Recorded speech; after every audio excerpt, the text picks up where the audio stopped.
Vamos então resolver as perguntas de escolha múltipla do teste intermédio de março de 2012. Mais uma vez peço-vos para só verem este vídeo, depois de, claro, tentarem resolver o teste intermédio.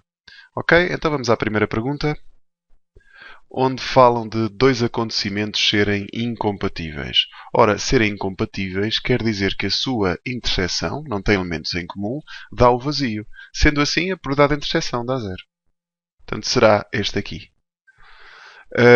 Este seria independentes, isto seria provavelmente eles serem contrários, a soma das probabilidades daria 1, e aqui creio que os elementos, os conjuntos tinham que ser iguais para a interseção ser igual à reunião.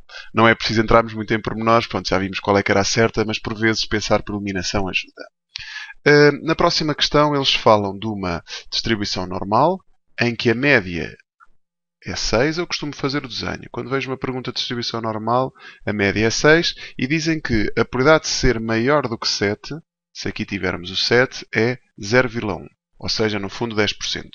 Depois pedem para calcular a probabilidade do A sabendo B, em que o A é ser inferior a 7 e o B é ser superior a 6. Portanto, de acordo com a forma da probabilidade condicionada, isto dá inferior a 7 e maior do que 6, e ou interseção, como queiram, sobre a probabilidade de ser maior do que 6. Ora, a probabilidade de ser maior do que 6 é 0,5. Porquê? Porque o 6 está mesmo no meio da curva normal. Então, a área que está maior para lá do 6 terá que ser obrigatoriamente 50% ou 0,5. E agora, aqui é a área que está entre o 6 e o 7. Ora, se isto tudo vale 50% e esta parte aqui vale 0,1, então aquela que falta terá que valer 0,4. Isto dá, no fundo, 4 quintos. Se vocês simplificarem a fração, é a linha B. Próxima.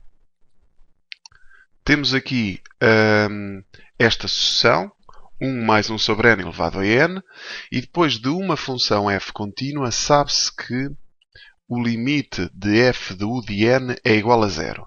Normalmente, quando eu vejo uma sucessão dentro de uma função, quando eu pretendo calcular o limite, a primeira coisa que eu faço é calcular o limite da sucessão e depois substituí-la na função. E se recordarem, esta sucessão que aqui está converge para E. É mesmo por causa deste limite. Pronto, o limite é mesmo este. O limite de 1 mais 1 sobre n elevado a n, este limite é E. Portanto, no fundo, calcular este limite é a mesma coisa. Calcular o limite de f de n é a mesma coisa que calcular o f de E. Portanto, o que eles no fundo estão a dizer é que o f de E é igual a zero. E agora é só vermos para qual destas funções é que o f de E dá zero. Por exemplo, para esta dá 1 menos ln de E. ln de E é 1. Dá 1 menos 1 que é 0. Então, já descobrimos. Esta daria 1 mais 1 que dá 2. Esta daria E menos ln de E, que dá E menos 1. E esta daria E mais 1. Portanto, a resposta certa, obrigatoriamente, será a linha A. Vamos à quarta pergunta de escolha múltipla. Eles querem que a gente descubra qual é o valor do alfa e do beta, sabendo que esta função é contínua no ponto zero. Portanto, podemos calcular o f de 0, que dá alfa.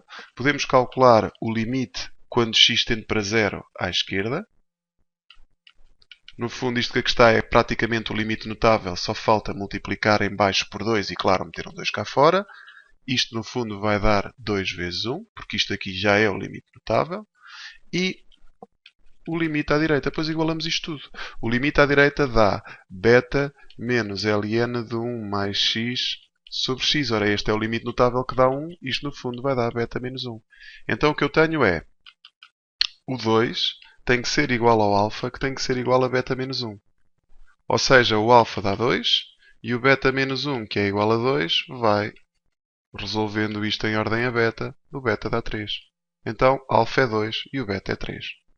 Última questão, diz respeito aqui a este quadrado.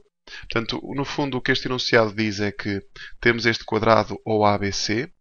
O ponto P começa aqui e vai-se deslocando nesta direção do eixo x. E estamos a fazer com que a cada